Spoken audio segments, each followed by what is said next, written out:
नमस्कार, आप देख रहे हैं देश का नंबर 1 शो सरहद पार। मैं हूं आपके साथ सचिन दुबे।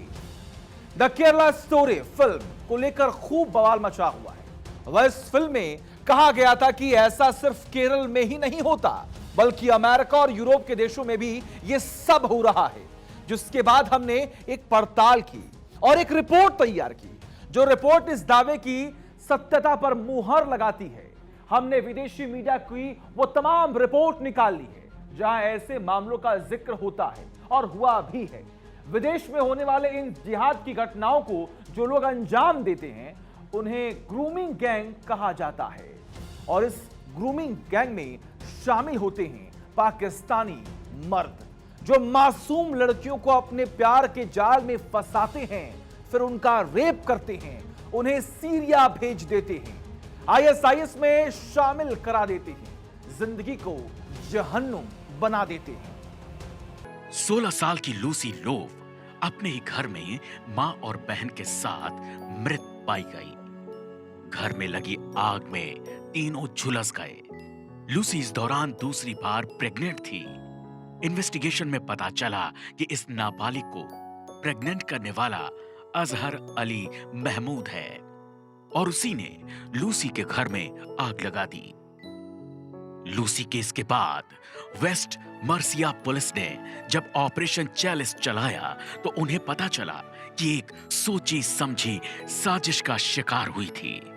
ऐसी हजारों लड़कियों को साजिश के तहत प्रेम के जाल में फंसाकर शारीरिक और मानसिक शोषण किया गया। ऐसा करने वाले लोगों के लिए ब्रिटेन में एक चर्चित फ्रेज इस्तेमाल किया जाता है, द ग्रूमिंग गैंग। अमेरिका से लेकर यूरोप तक ये गैंग एक्टिव हैं। ये पाकिस्तानी पुरुषों का एक गैंग है जो विदेशी लड़कियों से दोस्ती करते हैं, उन्हें अपने प्यार के जाल में फंसाते हैं, उन्हें इस्लाम कबूल करवाते हैं और फिर उनसे उनका सब कुछ छीन लेते हैं। अब ऐसे में सवाल है कि आखिर ये ग्रूमिंग गैंग है क्या, और इस गैंग को पाकिस्तान से और उनके लड़कों से क्यों जोड़ा जा रहा है। ब्रिटेन में ग्रूमिंग गैंग का मतलब है उन लोगों का ग्रुप जो बच्चों का शारीरिक, मानसिक और यौन शोषण करते हैं। इनमें ज्यादातर कम उम्र की लड़कियां होती हैं। ये उनको अपनी बातों में फंसाते हैं, उन्हें विश्वास दिलाते हैं कि वो उनके दोस्त हैं। अभी तक आई केस ये बताते हैं कि ये काम ज्यादातर पाकिस्तानी लड़के करते हैं। जब बच्चे उन पर विश्वास करने लगते हैं तो उन पर दबाव बनाकर, डरा धमकाकर काबू में रखते हैं और उनका फायदा उठाते हैं। मामलों में आरोपी बचकर निकल जाते हैं। रह जाती हैं तो बस कुछ लड़कियों की सिसकियां, उनके रूंधे गले बताते हैं कि जख्म कितना गहरा है। वो हार चुकी, टूट चुकी लड़कियां जो कहती हैं, वो सुनकर रूह कांप जाती है। पिछले 40 साल में ब्रिटेन में कम से कम 5 लाख गैर मुस्लिम लड़कियों के साथ समुदाय विशेष के लोगों ने रेप किया है। रेप पीड़िता डॉक्टर एला हिल ने ट्रिग्नोमेट्री को दिए एक इंटरव्यू में इसका खुलासा किया। 20 साल पहले की डरावनी कहानी को याद करते हुए हिल ने बताया कि उन्हें उनके पाकिस्तानी मुस्लिम बॉयफ्रेंड ने निशाना बनाया। उसका रिश्ता जल्दी एक नियंत्रित, जुनूनी और मजहबी रूप में तब्दील हो गया। पाकिस्तानी मुस्लिम बॉयफ्रेंड ने रॉदरहैम, शेफील्ड और ब्रैडफोर्ड के आसपास अलग अलग फ्लैट्स में ले जाकर उनके साथ रेप किया, यातनाएं दी। ब्रिटेन के एक एनजीओ चिल्ड्रंस सोसाइटी ने old enough to know better नाम की एक रिपोर्ट जारी की, जिसमें बताया गया कि 16-17 साल की करीब 50,000 लड़कियां ग्रूमिंग गैंग का शिकार होकर शोषित की गई हैं। इनमें से केवल 5,000 लड़कियों ने ही पुलिस में शिकायत की।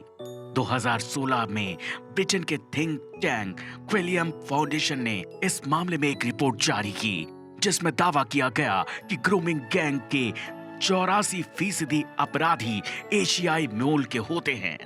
इनमें से ज्यादातर पाकिस्तानी मूल के ब्रिटिश नागरिक हैं। ग्रूमिंग गैंग ने ऐसी लड़कियों को टारगेट किया जो अकेली हों, जिन्हें स्कूल में बुली किया जाता हो, जो मानसिक रूप से कमजोर हों। इन लड़कियों को अपने जाल में फंसाना आसान है।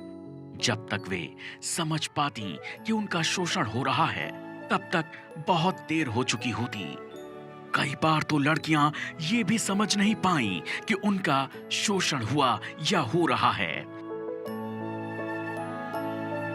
ब्रिटेन की होम सेक्रेटरी पहली ऐसी नेता है जिन्होंने इस पूरे मामले को लेकर पहली बार बात की। सुएला ब्रिवरमैन ने साफ कहा, इस तरह की घटनाओं को अंजाम देने वाले कोई और नहीं बल्कि पाकिस्तान से आए ग्रूमिंग गैंग हैं। ब्रिटेन के एक राज्य वेस्ट यॉर्कशायर में इन गैंग्स पर केस हुआ और 20 आरोपियों को सजा हुई। इस केस में सामने आया कि ग्रूमिंग गैंग्स छोटी और कमजोर लड़कियों को अपना शिकार बनाते हैं, उन्हें गिफ्ट्स देकर बहलाते हैं और स्पेशल महसूस कराकर उनसे रिश्ता कायम करते हैं। वे विश्वास दिलाते हैं कि वो उनसे प्यार करते हैं, उनकी चिंता करते हैं। जब लड़कियां इन पर विश्वास करने लगती हैं, तो ये धीरे धीरे उन्हें शोषण के जाल में फंसाते हैं। इन लड़कियों को पार्टियों में ले जाया जाता है, शराब और ड्रिंक्स दिए जाते हैं। फिर इनसे उम्र में बड़े लड़कों और आदमियों के साथ संबंध बनाने के लिए मजबूर किया जाता है। उन्हें शराब, गांजे और बाकी ड्रग्स की लत लगाई जाती है ताकि वे नशे में रहें और गैंग मेंबर्स की हर बात मानती रहें। ये लड़कियां समझ ही नहीं पाती कि उनका यौन शोषण किया जा रहा है। इनमें से कई लड़कियां मानव तस्करी का शिकार हुईं। जब यह मुकदमा कोर्ट पहुंचा तो कई लड़कियों ने बताया कि वे यही समझती रहीं कि वे एक असली रिलेशनशिप में हैं। उनका दिमाग इस तरह ब्रेन वॉश किया गया कि वे अपने साथ हो रहे शोषण को समझ ही नहीं पाई। एक लड़की ने कहा कि मुझे लगता है कि जब आप छोटे होते हैं और आपको स्कूल में बुली किया जाता है तो कोई आपको थोड़ी भी अटेंशन दे तो वो आपको पसंद आता है। कोई आपकी मदद करे या आपको कोई तोहफा दे, आपको ये सब पसंद आता है। लेकिन जैसे ही आप उनके साथ रिश्ते में आते हैं, आप उससे बाहर नहीं आ सकते। एक और लड़की ने बताया कि उन लोगों ने मुझे डराया।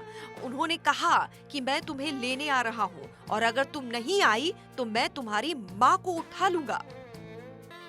और ये सब कुछ हो रहा है धर्म के नाम पर। कहते हैं कोई धर्म इस कर्म की इजाजत दे ही नहीं सकता। तो सवाल है कि कौन है ये लोग जो जिंदा जिंदगियों को जहन्नुम बनाने में जुटे हैं? कैसे मिशन? कौन सा मिशन? इस मिशन से हासिल क्या होगा? इस मिशन को करने के लिए अल्लाह कब उनसे कहता है? सवाल तो ये भी है कि अल्लाह के नाम पर ये सब कुछ करवाने वाले कौन हैं और उनकी जहर से लबालब भरी जड़ों को आखिर काटा कब जाएगा? सवाल है, सवाल है, सवाल है। ये आज तक सवाल है। इंसानियत को बस इसी का मलाल है। Bureau report, Bharat 24।